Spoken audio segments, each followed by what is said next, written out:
Needles. The needle is the element that is responsible for implanting the ink into the skin driven by the machine.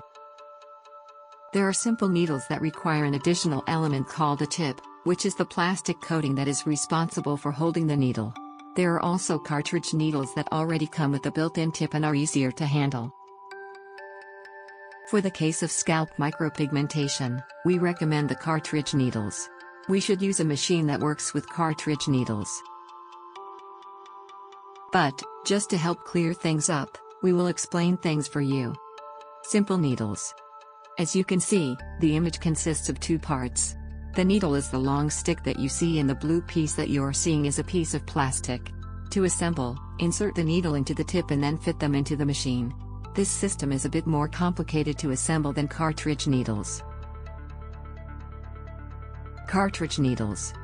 In the cartridge needles, the needle is already inserted inside the tip, which makes it easier to install. Just insert it into the machine and secure it with a small twist.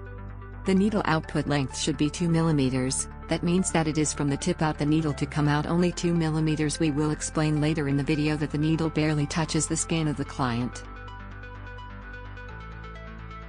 This is the length that the needle will need to penetrate the skin.